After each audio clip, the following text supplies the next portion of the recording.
Bonsoir à tous et bienvenue. Le Premier ministre Amadou Gon Coulibaly est décédé ce mercredi 8 juillet 2020 à l'âge de 61 ans. Il était le candidat du RHDP à la présidentielle d'octobre prochain. Réaction des populations et son portrait dans ce journal. Plus d'un demi-million de collégiens entament ce mercredi les épreuves orales du BEPC, des épreuves qui se déroulent dans un contexte de crise sanitaire, constat dans un centre d'examen à suivre. Et puis les candidats du scrutin présidentiel d'octobre 2020 ont jusqu'au 1er septembre pour réunir tous les éléments de leur dossier de candidature, y compris le parrainage citoyen, l'innovation cette année électorale.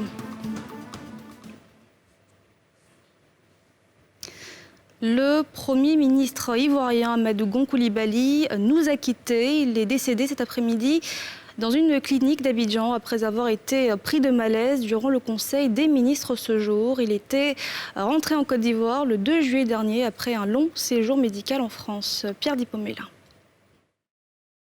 Le Premier ministre ivoirien Amadou Gon Coulibaly est décédé ce mercredi 8 juillet 2020 à Abidjan des suites d'un malaise.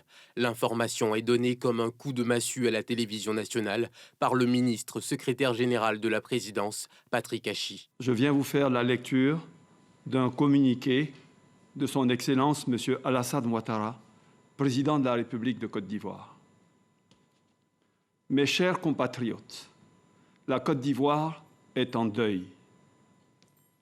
J'ai la profonde douleur de vous annoncer que le Premier ministre Amadou Gon Coulibaly, chef du gouvernement, nous a quittés en ce début d'après-midi, après avoir pris part au Conseil des ministres ce mercredi 8 juillet 2020 au palais de la présidence de la République. Je voudrais, au nom du gouvernement et en mon nom personnel, présenter mes condoléances les plus attristées à la grande famille Gon Coulibaly, à toutes les familles alliées, ainsi qu'à l'ensemble des Ivoiriens. Je rends hommage à mon jeune frère, mon fils, Amadou Gon Coulibaly, qui a été, pendant 30 ans, mon plus proche collaborateur. Je salue la mémoire d'un homme d'État, de grande loyauté, de dévouement et d'amour pour la patrie. Il a incarné cette jeune génération de cadres ivoiriens de grandes compétences et d'extrême loyauté à la nation. Avec la disparition d'Amadou Gon Coulibaly, la Côte d'Ivoire perd un modèle pour la jeunesse, un exemple de compétence, d'ardeur au travail et d'abnégation. Que son âme repose en paix.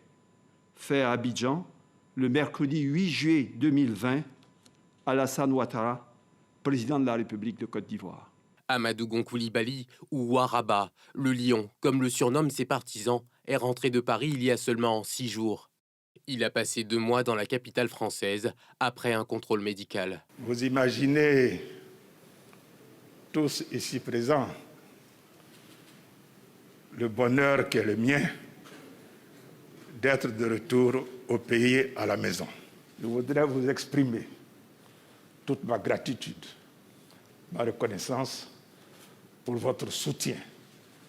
Il ne m'a jamais fait défaut et qui a été particulièrement important au cours de ces 2 derniers mois. Monsieur le Président, merci. Ce mercredi, c'était son premier conseil des ministres depuis son retour, mais aussi le dernier. Amadou Gon Coulibaly, fidèle collaborateur du président Alassane Ouattara, était le choix du RHDP pour représenter le parti aux prochaines élections présidentielles. Que ce soit au plan personnel, professionnel et politique, en mon âme et conscience, Amadou Gon Coulibaly est la personne que je vous lègue pour être le chef de l'État. Vous m'avez fait confiance à mon tour, je vous demande de lui faire confiance. Oui, faites confiance à Amadou Gon Coulibaly. Il a la capacité, l'intelligence, la persévérance, le courage pour continuer le travail du développement et de paix. Je prends l'engagement d'être à vos côtés pour l'accompagner dans cette noble mission. Le grand destin qui lui était prédit s'arrête ici. L'œuvre de développement et de paix et sa noble mission annoncée s'arrêtent également, comme une symphonie inachevée. Et c'est une très grosse perte pour la Côte d'Ivoire. La Côte d'Ivoire qui perd un modèle pour la jeunesse, selon le président Alassane Ouattara. On va se rappeler son long parcours politique dans ce portrait avec Pierre Dipomélin.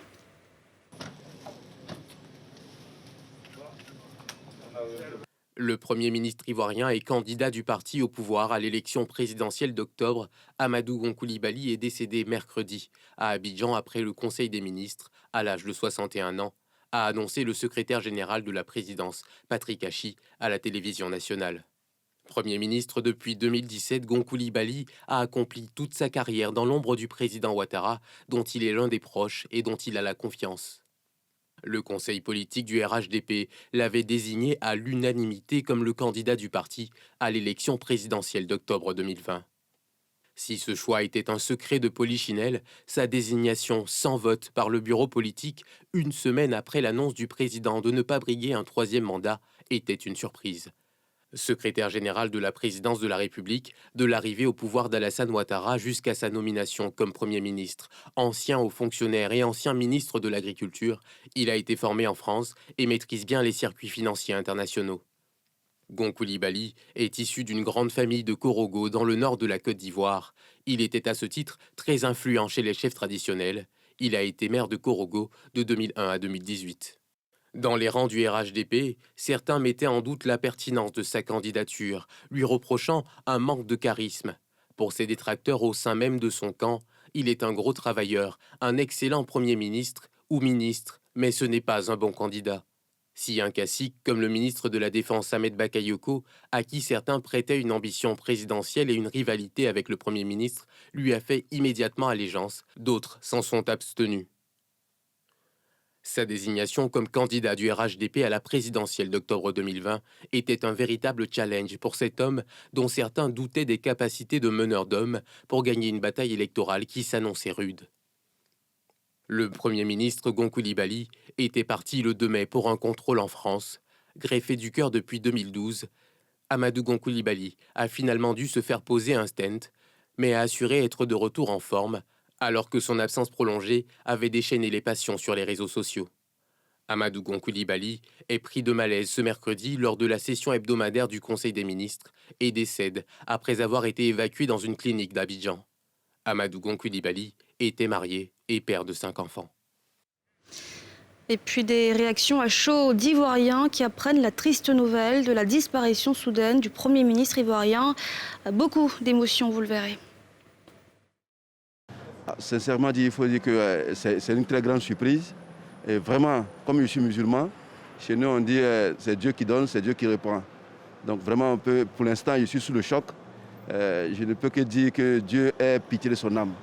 Et que vraiment, il a lutté et Dieu a fait ce qu'il devrait faire. Vraiment, ça m'a fait très mal au cœur parce que c'est un homme politique, un grand homme. Vraiment, ça fait mal. Donc vraiment, je dis yako à toute la Côte d'Ivoire.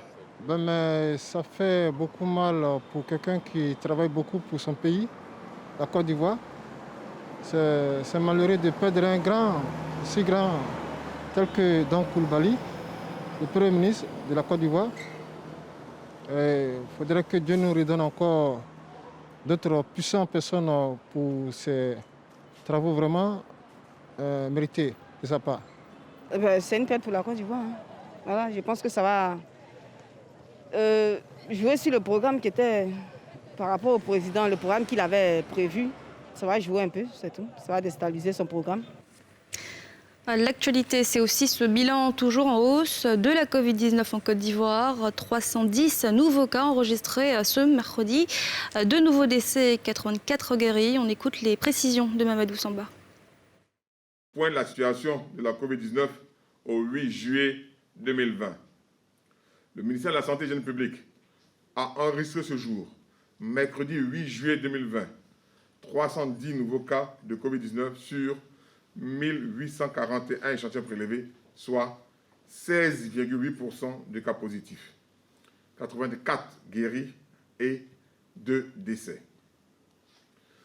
Nous avons noté ce jour 2 décès survenus au service des maladies infectieuses et tropicales du CHU de Treichville et au site de prise en charge Covid du CHU de Yopougon. Il s'agit de 2 patients de 69 ans et 68 ans. le ministre de la Santé et de l'Hygiène publique présente ses condoléances aux familles éplorées. À la date du 8 juillet 2020, la Côte d'Ivoire compte donc 11 504 cas confirmés, dont 5 571 personnes guéries, 78 décès et 5 855 cas actifs. Le nombre total d'échantillons est de 69 009. Le ministre de la Santé et de l'Hygiène publique rappelle que seul le respect des mesures barrières peut nous permettre de rompre la chaîne de transmission et de contrôler la pandémie sur notre sol. Vous avez entendu les précisions du directeur général de la santé, comme donc affiché sur ce graphique. On compte aujourd'hui dans le pays 11 504 personnes contaminées à la Covid-19, dont 5 571 guéris, 78 décès et 5 855 cas actifs. Et puis ce conseil des ministres à ce jour, le dernier par ailleurs du Premier ministre Amadou Gon Coulibaly, ordonne ce mercredi la cessation immédiate des activités de marketing de réseau et la restitution intégrale du capital souscrit par les Ivoiriens.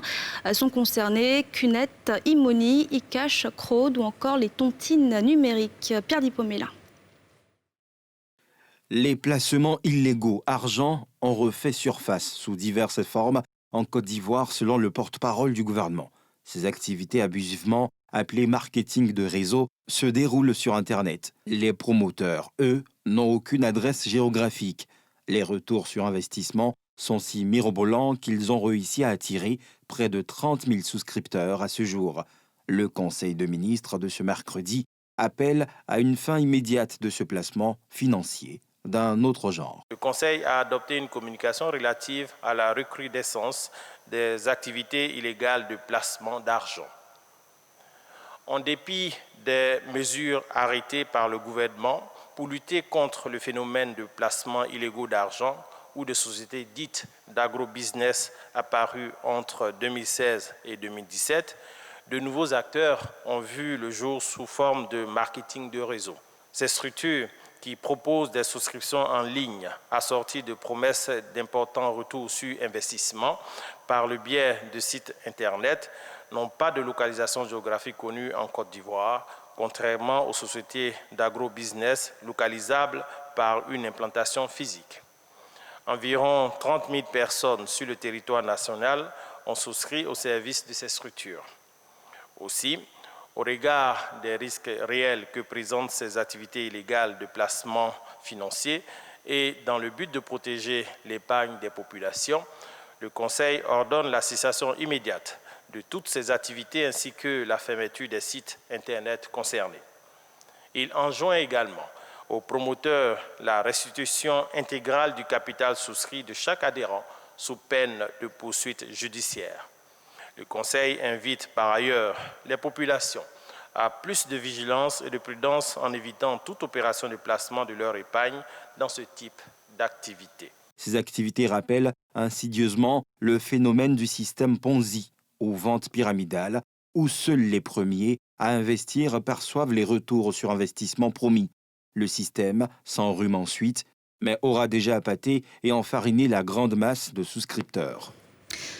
Le dépôt des candidatures pour l'élection 2020 s'ouvre le 16 juillet prochain pour une durée de 30 jours en principe, mais 15 jours supplémentaires ont été accordés aux partis politiques afin de recueillir le parrainage citoyen. L'innovation, cette année électorale, une année électorale sans Amadou Gon Coulibaly, le candidat du RHDP qui nous a quittés, je vous le rappelle, cet après-midi. Thier Médanger. Pour permettre aux partis politiques de recueillir l'investiture de 1% des électeurs inscrits dans 17 régions du pays, une des pièces exigées pour candidater, la commission électorale indépendante reporte à 45 jours le délai de dépôt des dossiers et non plus 30 jours. Le président de l'institution électorale ivoirienne en a fait l'annonce ce mercredi lors d'une rencontre avec les partis politiques au siège du PNUD d'Abidjan Plateau. Conformément à notre chronogramme, 1 mois était proposé aux partis politiques pour déposer leur dossier de candidature, y compris le parrainage. Mais c'est une nouvelle institution. Il faut donner la possibilité aux candidats de pouvoir satisfaire à cette condition du parrainage. Voilà pourquoi nous avons proposé aux partis politiques le délai de 45 jours au lieu d'un seul mois. Cette proposition, selon le président de la CEI, vise à permettre aux candidats de disposer de temps pour recueillir l'investiture de 1% des électeurs dans 17 régions du pays. Une innovation dans le processus électoral national. Nous avons 6 600 000 électeurs sur la liste de 2018, ajoutés aux nouveaux électeurs de 2020. Donc ils auront les deux listes pour leur permettre de satisfaire à cette condition qui est le parrainage. La proposition de la CEI fait des heureux parmi les participants. On est satisfait et je pense que c'est une nouvelle notion dans le paysage électoral ivoirien. C'est dans le but de participer effectivement à la qualité du choix que nous ferons au lendemain des élections présidentielles. Moi, je suis totalement satisfaite et ce que nous avons appris nous édifie à plus d'un titre. Nous avons écouté la commission électorale qui nous a donné suffisamment d'informations et nous allons informer nos mandats, notre parti, en vue de pouvoir nous organiser davantage pour la tenue de l'élection pour le 31 octobre 2020.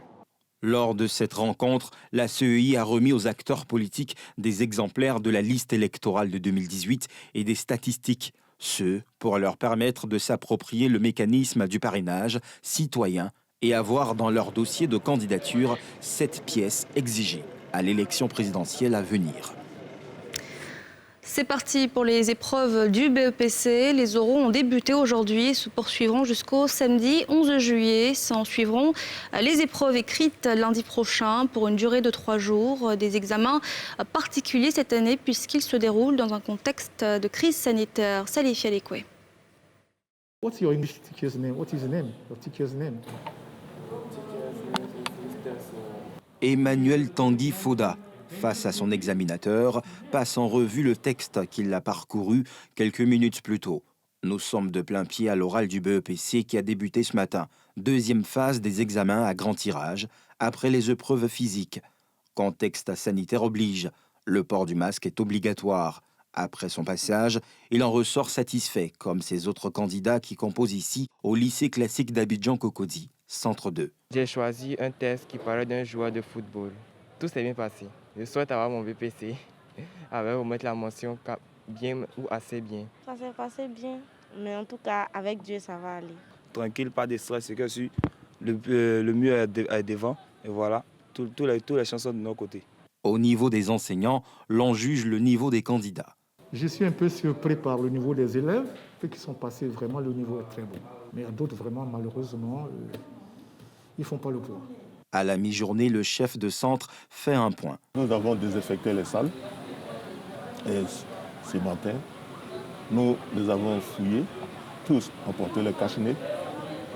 Et pour éviter les attroupements, nous avons créé des salles d'attente où ils sont assis dans le strict respect des mesures barrières.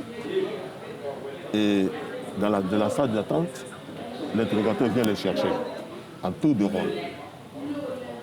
Donc nous pensons que les conditions sont réunies pour l'organisation des épreuves orales réussies.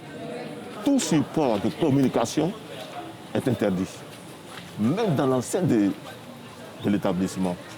Lorsqu'un candidat est pris en flagrant délit de port de support de communication, c'est une fraude. Et il est disqualifié. À la veille de ces examens à grand tirage, la ministre de l'Éducation nationale a appelé l'ensemble des acteurs à plus de responsabilité. Au regard des enjeux des examens à grand tirage, qui demeurent inchangés malgré le contexte particulier, nous avons jugé opportun de placer cette session 2020 sous le sceau de la mobilisation et de l'efficacité d'action pour préserver nos acquis. Chers collaborateurs enseignants et personnels du secteur éducation-formation, acteurs de premier plan dans l'organisation des examens, je veux, encore une fois, pouvoir compter sur le sens de la responsabilité dont vous avez toujours fait preuve. Chers candidats, officiels et libres, n'écoutez et ne suivez ceux qui vous proposent des voies détournées et qui vous livrent à coup sûr à l'échec, à la sanction et au déshonneur. La phase orale se poursuivra jusqu'au samedi 11 juillet prochain. Quant aux épreuves écrites, elles débutent lundi prochain pour 72 heures. Ce sont 503 472 candidats qui composeront dans les 799 centres du pays. Et puis, proclamation cet après-midi des résultats du CEP. Ces résultats issus de contrôles continus et d'examens blancs font office de résultats des examens physiques qui n'ont pu être tenus cette année en raison de la pandémie de Covid-19. Des résultats qui laissent transparaître un taux de réussite très élevé en dépit de la maladie à coronavirus. Yéli Traoré, Armel Zozo. Ambiance surexcitée au groupe scolaire Habitat de Trècheville, où élèves et parents étaient réunis pour la proclamation des résultats de ce qui tient lieu cette année d'examen du CEPE pour les élèves en classe de CM2.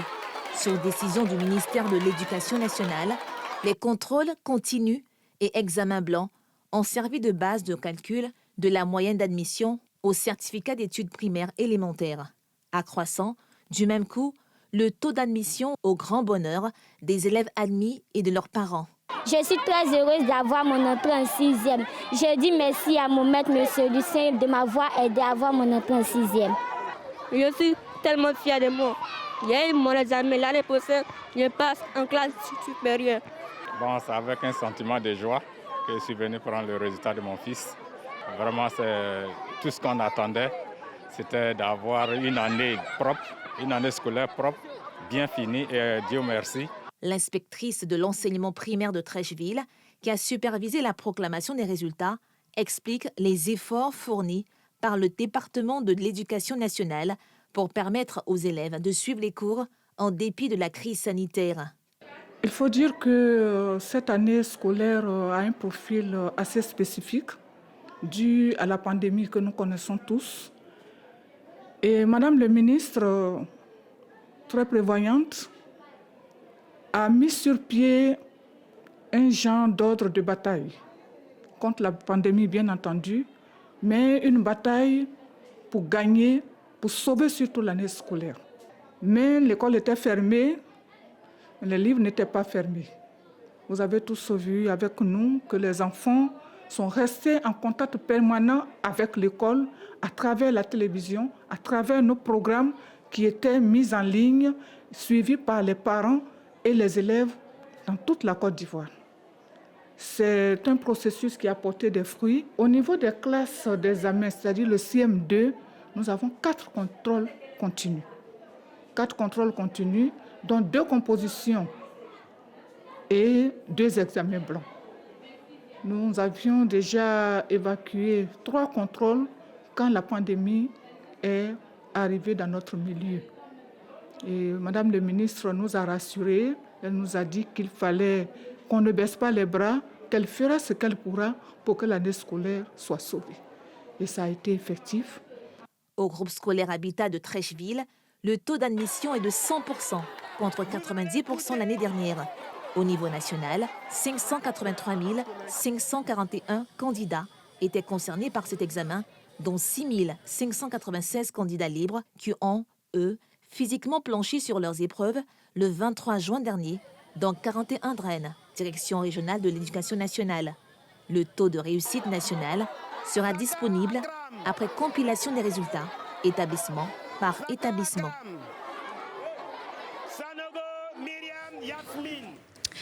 Top départ de l'opération de libération de l'emprise du 4e pont d'Abidjan à Broma-Côté dans la commune d'Adjamé. Une opération qui s'est déroulée dans le calme ce mercredi avec une centaine de commerces et d'habitations détruits. Timé Danger, Fulgence Kissiedou. Les agents commis à la libération des emprises du 4e pont d'Abidjan reprennent du service. Ils se sont déployés sur le site de Broma-Côté dans la commune d'Adjamé. En présence du président de la cellule de suivi des travaux, ils ont lancé les opérations de déguerpissement des commerces et habitations sur le tracé du pont, devant relier les communes de Yopougon et Plateau, en passant par Atekoubé et Adjamé.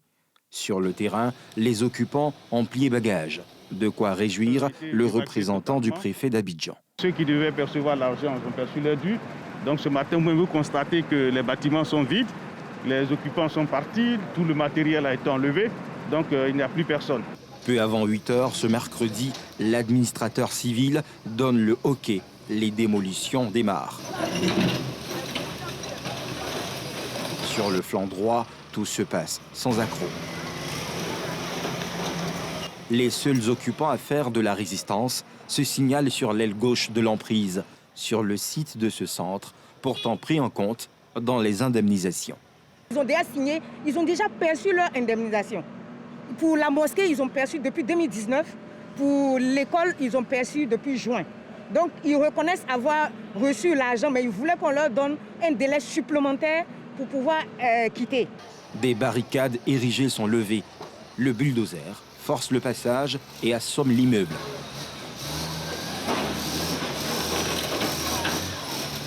Les décombres attirent ces artisans. Chacun y cherche son compte sur les lieux où 4 immeubles se tiennent encore debout.